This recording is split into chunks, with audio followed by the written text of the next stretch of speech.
Misericordioso é Deus, para sempre o louvarei.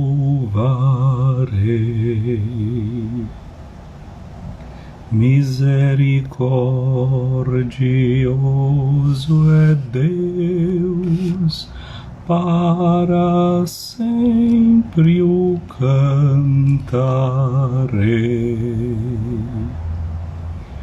Misericordioso é Deus, para sempre o cantarei.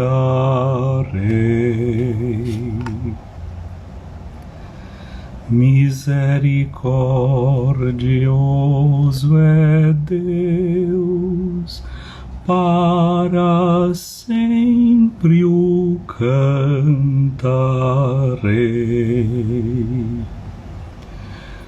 Misericordioso é Deus, para sempre o cantarei. Misericordioso é Deus, para sempre o cantarei. Este é mais um daqueles refrões ou mantras, como se diz nos dias de hoje, não é, que a gente canta ali na comunidade de TZ, e significa: eu cantarei as misericórdias do Senhor, Deus é misericordioso para sempre, eu cantarei. A versão latina diz: misericordias Domini in aeternum cantabo, cantarei para sempre as misericórdias do Senhor. Misericordioso é Deus, para sempre o cantarei. Misericordioso é Deus, para sempre o cantarei. E agora, enquanto você vai aqui à sua direita, clicando nesse aviãozinho para ir mandando ou convidando outras pessoas para a live, que tal a gente ensaiando cantar com a versão latina? Misericordias Domini in aeternum cantabo. Misericordias Domini in aeternum cantabo. Misericordias Domini in aeternum cantabo. Misericordioso é Deus, para sempre o cantarei. Misericordioso é Deus, para sempre o cantarei. Você pode sempre começar o seu dia, não é? Com 2, 3, 4, 5 minutos, respirando muito profundamente e cantando um refrão como esse. O Senhor é misericordioso, para sempre eu cantarei, né, o Senhor. Então, essa é uma forma que a gente pode ter de rezar. E você já deve ter feito essa experiência, que quando você começa a cantar um refrão como esse, ele parece que vai fazendo um furo no seu ouvido, né, e vai ficando ali para sempre. Como água mole em pedra dura, tanto bate até que fura. Misericordioso é Deus, para sempre o cantarei. esse refrão cantado, repetido. Por que hoje começar com esse refrão? Justamente porque hoje o Evangelho vai falar da história de uma mulher que vai pedir a Jesus que tenha misericórdia dela. Misericórdia, pedir a miserere é o verbo em latim, que é o verbo em grego, não é? A gente vai ouvir essa mulher gritando para Jesus, eleison, como a gente canta na missa, Kyrie, eleison, tem piedade de mim, tem misericórdia de mim, demonstra a tua misericórdia. E é interessante porque essa palavra tem a raiz da palavra oliveira. Não é oliveira, se diz eleison. Então, de onde sai o óleo da oliveira? Porque esse óleo era utilizado muitas vezes para fazer unguento, não é? Para pensar as feridas. Não é? Quando a gente tem uma ferida, a gente precisa de um emplastro. Então, esse pedido de misericórdia é como pedir a Jesus para olhar para as nossas feridas, para colocar um emplastro na gente. Ali onde temos uma ferida, pedir a Jesus que cuide dessa ferida, que tenha cuidado com essa ferida. Ontem nós estávamos lendo o capítulo 14 do Evangelho segundo Mateus e terminamos com aquela cena de Jesus chegando em Genezaré e todas aquelas pessoas que queriam ao menos tocar na roupa de Jesus e se sentiram curados de muitas enfermidades que eles estavam sentindo. Hoje nós vamos fazer um outro deslocamento juntamente com Jesus. E o Evangelho de hoje é o Evangelho de Mateus, no capítulo 15, versículo de 21 a 28. Jesus retirou-se para a região de Tiro e de Sidônia. Primeira coisa aqui, grifar bem esse verbo retirar-se. Nós já sabemos o contexto pelo qual Jesus está vivendo. Nós já sabemos que nas sinagogas lá os chefes já tinham tramado, já tinham decidido eliminar Jesus. Nós já ouvimos isso no Evangelho de Mateus. Eles estavam esperando a oportunidade. Agora nós já sabemos que o rei Herodes matou João Batista. Para Jesus, esses episódios são uma espécie de chave de leitura sobre a sua vida, o contexto que ele está vivendo. Ele sabe que a sua vida corre perigo. Ele não foge do seu destino, ele não foge da sua existência, ele enfrenta as situações, mas ele mesmo ensinou aos discípulos que quando eles fossem perseguidos em algum lugar, que eles poderiam se dirigir para um outro. Aquilo que Jesus ensina é sempre coisa prática, ele ensina o que ele faz, aquilo que está na experiência dele. E ele então tinha ido para aquele lugar deserto, nós vimos que ele encontrou a multidão que se interessou por ela, cuidou dela, mas foi buscar o seu momento de estar diante do seu pai, rezou, certamente chegou uma coisa que nós chamamos de discernimento, não é? Clareza, lucidez sobre a sua situação. E agora Jesus continua a sua missão. Mas agora ele faz um outro movimento. Ele que tinha comido aquele pão com aquela multidão, multiplicado o pão, dividido o pão com aquela multidão, ele agora atravessa o lago e vai para a região de Tiro e de Sidônia. Tiro e Sidônia. Essa região de Tiro e Sidônia é aquilo que nós conhecemos na história, no estudo da história antiga, como a Fenícia. Lembra dos fenícios, que foram eles, os autores disso? Por exemplo, você agora, pai, estou vendo, a gente está me mandando mensagem, está escrevendo. Os fenícios foram aqueles que inventaram o alfabeto. Porque, por exemplo, os egípcios tinham uma escrita, que eram os hieróglifos, mas uma escrita muito complicada, precisava de uma iniciação muito grande. Os fenícios encontraram uma forma de fazer as letras de um modo muito simples. E a partir daí nós temos a base para o nosso alfabeto no dia de hoje. Pra vocês terem uma ideia, por exemplo, não é a letra A, que depois na língua grega é o alfa, que depois deu A na língua latina. No início, aquilo era a representação de uma espécie de hieróglifo que era de um boi. Mas em vez de precisar desenhar um boi inteiro, eles desenhavam só a cabeça do boi. Vê se você pega um A maiúsculo e coloca de cabeça para baixo, um A quase que dá pra gente a forma da cabeça do boi, como eles pensavam que era o A. A gente faz assim, não é?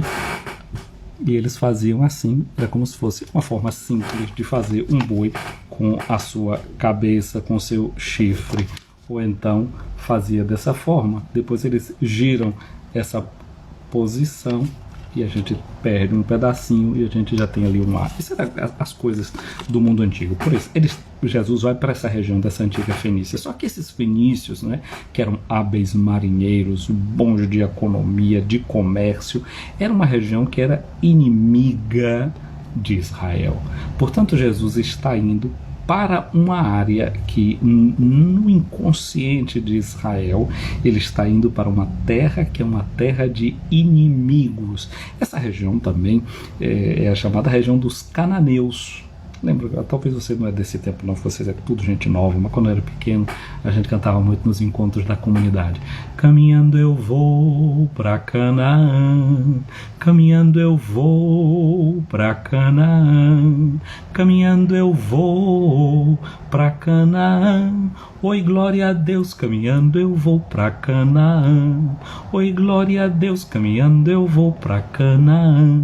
Era uma terra próspera, era uma terra que, segundo diziam os antigos, é uma terra que corre leite e mel. Aliás, a segunda leitura de hoje, a primeira leitura de hoje, que é do livro dos Números, conta da história de Israel quando manda os primeiros investigadores, os primeiros espiões, para ver lá como era essa terra, que era dita a terra de onde corre leite e mel.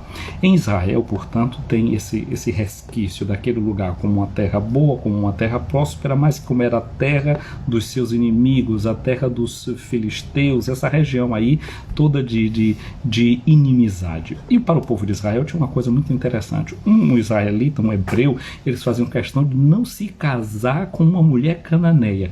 Aquilo era uma lâmpada amarela que se acendia, era um risco de perigo. Porque vocês sabem que na hora do casamento, o que era que acontecia? O homem tinha que sair mais, se mover, etc. O filho com quem era que ficava? Com a mãe. E o que é que a mãe faz? A mãe educa, a mãe transmite a sua cultura, a sua fé, a sua religião. E o povo de Israel era um povo muito cioso da sua religião. Até hoje, para Israel, é o ventre que dá a pátria, que dá a pertença ao povo. É filho de alguém do povo de Israel quem tem a mãe judia. Por isso Timóteo, quando diz assim, né, Paulo fala com ele, né, que a sua mãe, a sua avó eram judias, o pai dele era grego, não tinha problema ali tanto nisso, mas a fé ele tinha recebido no colo da mãe e da avó. Por isso Israel era muito cioso de não fazer esse tipo de casamento. Tem no primeiro livro dos Reis, no capítulo 19, chamado Ciclo do Profeta Elias, a história desse profeta que, sobretudo, entra em combate com o rei Acaz, que era casado com Jezabel, que era uma rainha que deu dor de cabeça para o povo de Israel, para os profetas de Israel. Portanto, falar dessa região aí é falar de todas essas lembranças antigas, é mexer com fantasmas antigos. Jesus vai a essa região. E o que foi que aconteceu ali? Eis que uma mulher cananeia, vindo daquela região, pôs-se a gritar. Eu já falei para vocês em uma certa live aqui, que tem aqui em Roma a chamada Igreja de Santa Sabina, não é? Numa das 7 colinas aqui de Roma, o chamado Monte Aventino.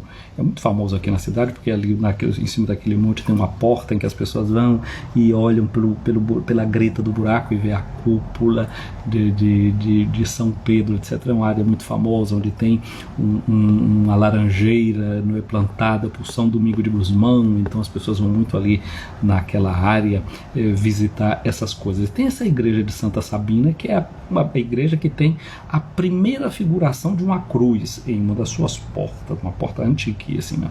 Quando você entra nessa igreja, tem uma pintura de 2 mulheres, uma mulher que tem escrita embaixo da pintura da mulher, Ecclesia ex gentibus, a igreja que vem dos povos, e debaixo da outra, Ecclesia ex circumcisione. Portanto, a mulher, ela é uma personificação, um símbolo, uma figura da sabedoria, não é, da própria humanidade. E neste caso aqui, esta mulher é uma figura da igreja, ela é uma imagem da igreja, ela é um tipo da igreja. Santo Agostinho, no terceiro domingo da quaresma, quando a gente lê aquele evangelho da Samaritana, quando Agostinho vai comentar sobre a mulher samaritana, ele diz assim: veio uma mulher. Esta mulher é figura da igreja, ainda não justificada, já a caminho da justificação. Em latim, Agostinho diz que aquela mulher, ela é forma ecclesiae, ela tem a forma da igreja, ela é o tipo da igreja. O mesmo se aplica aqui a essa mulher cananeia. A mulher cananeia é o símbolo da comunidade cristã que vem do paganismo, ou seja, que não é judia, que vem de nações estrangeiras. Portanto, essa mulher é uma figura sua e é uma figura minha. Nós que pertencemos ao povo de Deus e não temos o sangue judeu, somos pessoas que vêm de outros povos, de outras nacionalidades. Então, essa aqui é a imagem que a gente tem aqui, essa mulher samaritana. E agora, como eu já disse a vocês, tem todos esses ecos presentes aqui na figura desta mulher samaritana. Então Jesus ouve dessa mulher um grito. Essa mulher começa a gritar: Senhor, filho de Davi, tem piedade de mim. Aqui a gente vê que essa mulher que vem da Samaria, ela está seguindo a Jesus, mas ela, porém, tem a visão, que é a visão que todos tinham naquele momento, que Jesus era o filho de Davi. Portanto, que Jesus era aquele que vinha para instituir, implantar um messianismo, um reino, de acordo com a mentalidade sociopolítica de Israel. Era assim que essa mulher também enxergava Jesus. Portanto, é uma fé que precisa ser purificada, que precisa ser reconduzida para o lugar certo. Mas ela pede isso: tem piedade de mim. Por que ela pede para ter piedade dela? Ela diz: porque minha filha está cruelmente atormentada por um demônio. Veja só como são as mulheres, não é? Aqui a gente vê essa mulher insistente, que grita, que não pensa nela em primeiro lugar, pensa na filha, e ao mesmo tempo, quando ela pensa na filha, ela diz: eu e minha filha somos uma coisa só, porque ela diz: tem piedade de mim. Como uma mãe está vinculada com essa vida que começa dentro dela para sempre. Para sempre. Uma mãe não é ficar sempre ligada aos seus filhos. Jesus, porém, não respondeu nada para aquela mulher, não deu palavra alguma. E os discípulos se aproximaram e pediram para Jesus: manda embora essa mulher, pois ela vem gritando atrás de nós. Olha só, qual é a solução que os discípulos encontram? Manda embora esta mulher. Manda embora esta mulher. Minha gente, parece só que os discípulos só têm essa fórmula para resolver problemas. Vocês já viram? Quando a multidão estava passando fome, foi que os discípulos disseram: despede essa multidão aí para que eles vão resolver do modo deles, vão comprar alguma comida. Parece que os discípulos veem só essa forma de solução. E eu acho que aqui tem um convite para você e para mim, nós que pertencemos ao grupo dos discípulos de Jesus. E a pergunta é: nós estamos sabendo acolher o grito do mundo que está clamando nos dias de hoje para os ouvidos de Jesus? Ou nós queremos um tipo de fé, um tipo de igreja, um tipo de religião na qual a gente não escute tanto esses gritos que nos incomodam, que estão dando fastídio, como dizem os italianos, aos nossos ouvidos, não é? A gente quer talvez uma forma de religião mais tranquila, mais pacífica, que não escute tanto falar de certas problemáticas. Talvez fosse melhor que certas problemáticas não entrassem dentro do estilo da nossa igreja e da nossa comunidade. Talvez tenha gente que tenha saudades disso, esteja querendo isso. Jesus, porém, diz uma coisa que reflete a mentalidade dos que formam a comunidade. Porque, no fundo, esse texto de hoje, com a presença dessa mulher samaritana, essa posição dos discípulos e a posição de Jesus, está nos falando de como era composta a comunidade de Mateus. Comunidade judaica, tentando se abrir para pessoas estrangeiras, para o mundo pagão, mas com muita tensão dentro da comunidade, uma comunidade que não estava conseguindo se abrir para esse elemento que são as pessoas estrangeiras na formação da própria comunidade. A palavra de Jesus é uma palavra que reflete a mentalidade deles. Jesus disse para eles assim: eu fui enviado somente às ovelhas perdidas da casa de Israel. Mas a mulher aproximou-se e prostrou-se diante de Jesus e começou a implorar: Senhor, socorre-me.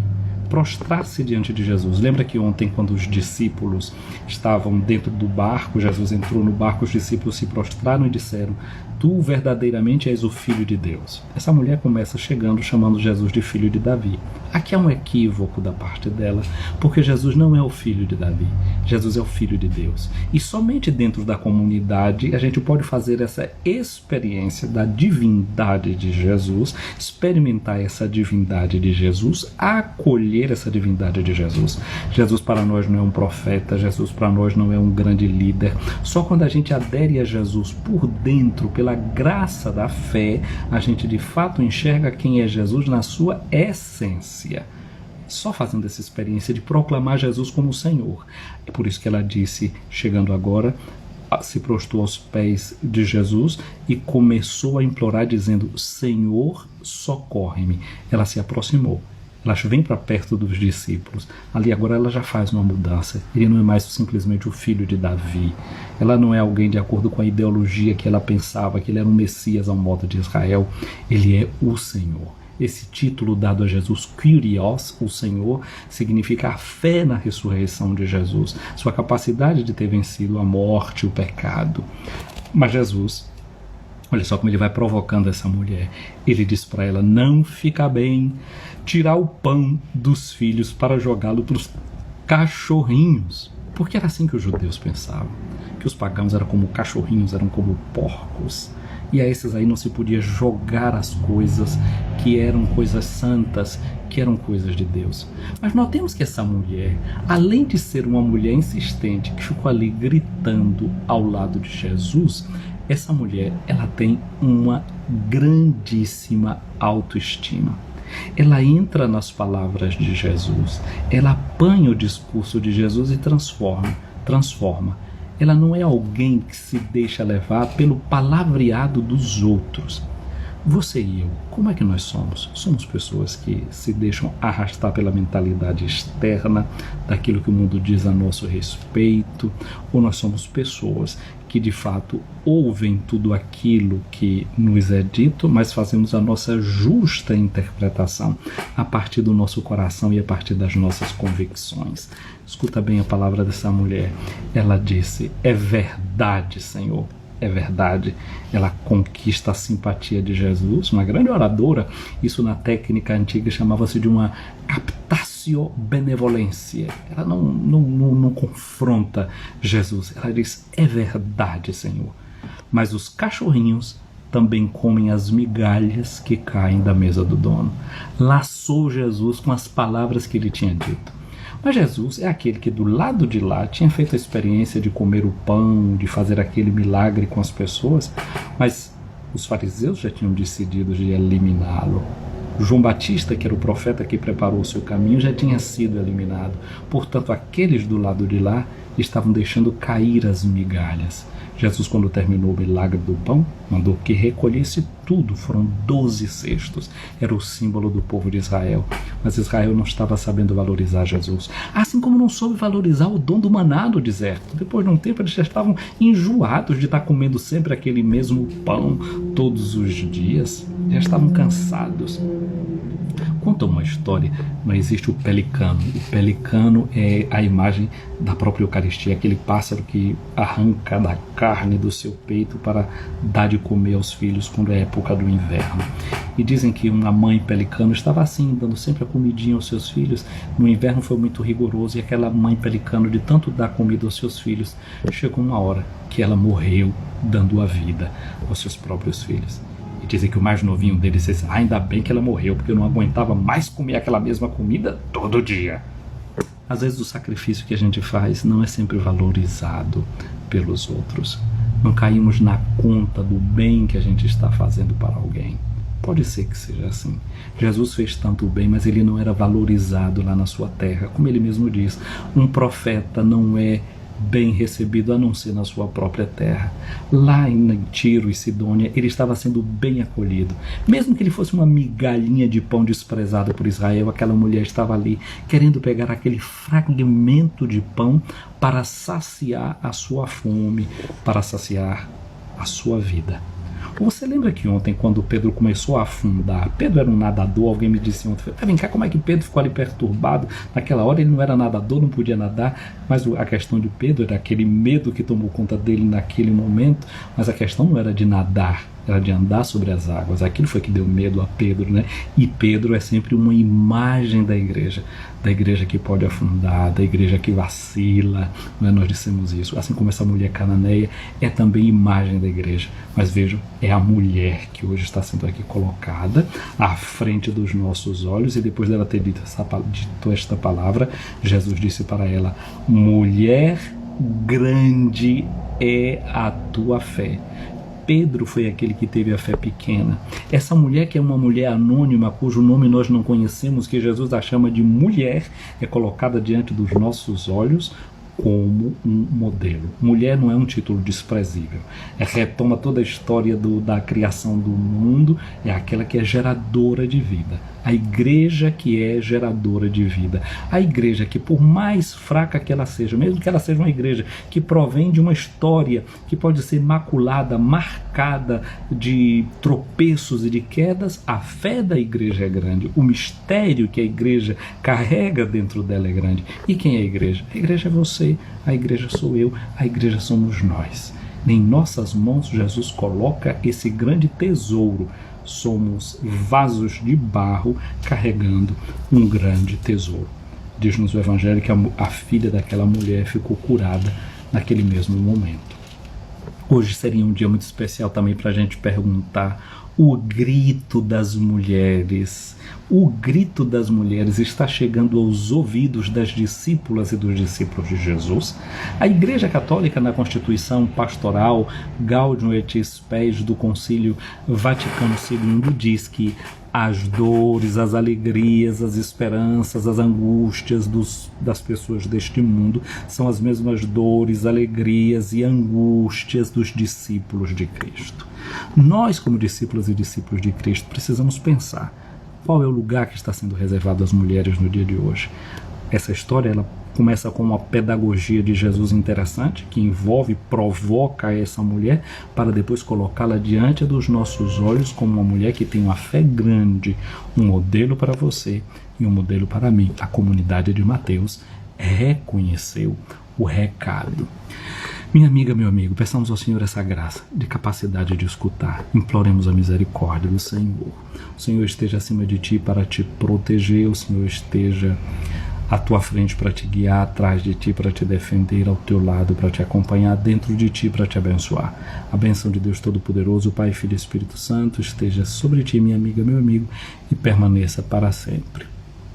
Gente, hoje eu estou aqui com um problema que eu não sei como é que se resolve. Estou vendo que tem muita gente aqui que escreveu e eu toquei aqui em alguma coisa, eu não sei o que foi que eu fiz e eu não sei como voltar para ver as pessoas que estão aqui participando da live, mas eu quero fazer chegar o meu abraço a Manuela Almeida, que começou a seguir o nosso perfil, a Milena Barreto, Laiana Souza, Maria Cerqueira, Alda Maria, Ana Maria Santos, Mirailza Lourenço, são pessoas que eu vi que começaram a seguir o nosso perfil. Sejam bem-vindos, bem-vindas aqui. Quero agradecer a você que encaminhou essa live no dia de hoje. Fica aqui já sempre esse convite, viu? Terminando assim, começando a live, você clica aqui do lado direito e manda para alguém. Depois que a live for salva, eu peço a você, curte aqui a live e ela vai receber, os algoritmos vão ler e vão perceber que ela tem uma certa importância. Eu vou clicar aqui numa coisa, eu não sei o que é que vai acontecer agora. Não, parece que não é isso. Eu estou vendo aqui que estão presentes aqui na live, né? Rosângela, Jaqueline, Bia Cláudia Freitas, Ivone Souza, Fernanda Mendes, um abraço para Neuza Andrade, Daci Sampaio, Everildo, Pedro Miguel, parabéns Pedrinho, completando hoje onde é Pedrinho, Pedrinho porque eu conheci menino, um abraço. Aliás, Pedrinho eu conheci quando ainda não tinha nascido, porque a mãe foi minha contemporânea de escola e eu vi a mãe, não é, passando nos corredores do nosso colégio ali, não é, já com o Pedrinho antes do nascimento. E foi sempre amado ali, porque era todo mundo que quando a mãe passava e falava e provocava e alisava, tocava na mão no Pedrinho lá dentro da barriga da mãe. Parabéns, Deus te abençoe e te guarde. Odaleia, um abraço para você. Odaleia, eu vi que você estava falando algumas coisas sobre coragem também, não é? Hoje a primeira leitura tem toda uma beleza. Eu fiz um reel sobre isso hoje, não é, falando do povo de Israel que manda esses embaixadores, esses espiões para olhar a terra prometida, e eles vão lá ver que a terra realmente é boa, é uma terra preciosa, mas depois eles ficam com medo, não é, da terra. Ou seja, a gente é convidado a nutrir uma espiritualidade que tire de nós o medo, que a gente não fique pensando que está vivendo no pior dos tempos. Agora, isso não significa que o medo não tenha o seu valor na vida da gente, não é? Porque o medo faz parte desses instintos que nos faz preservar a vida. Então, uma pessoa que não tem medo de nada é tão doente quanto uma pessoa que possa ter medo de tudo, né? Uma fobia a gente tem que tentar, que é a palavra para medo, né? A gente tem que tentar se libertar dele, mas, portanto, viver nesse equilíbrio. Alguém já dizia que a coragem é a capacidade de conviver com o medo, não é? De, apesar do medo, a gente fazer movimentos que nos levem para frente. Então, Rose Santos, um abraço para você. Para Daniel, nosso grande músico aí de Conceição do Homem, trompetista de primeira qualidade. Dan, um abraço grande para você. Solange Reinhardt aí de Cruz das Almas, Ana Queiroz, Ritinha de Cássia, Joyce França, um abraço para você. Dinéa Flores, Rosa Santos, Sônia Melo, para Jaci, para Dayara, para Guloseimas da Celi, um abraço para Maria Passos, aí em PH, Genilza Lisboa, Leudes Martins, Gilza Câmara, Vitória Sampaio, Aline Cardoso. Eu acho que eu consegui dizer todo mundo aqui. E desculpa, eu não tô conseguindo ler as mensagens não. Eu fiz um outro tipo de movimento aqui, como se eu tivesse que convidar alguém aqui para participar da live. Agora vamos ver se eu consigo desligar esse negócio sem perder a live de hoje. Peraí, deixa eu tentar fazer um movimento aqui. Ai, para ver se eu consigo. Não, é difícil mesmo, viu, minha gente? Ai, quem não sabe é como quem não vê. Então, fiquemos com Deus, não é, nesse nosso dia, que o Senhor nos guarde em sua bondade, em seu amor. Um dia abençoado para você, minha amiga, meu amigo.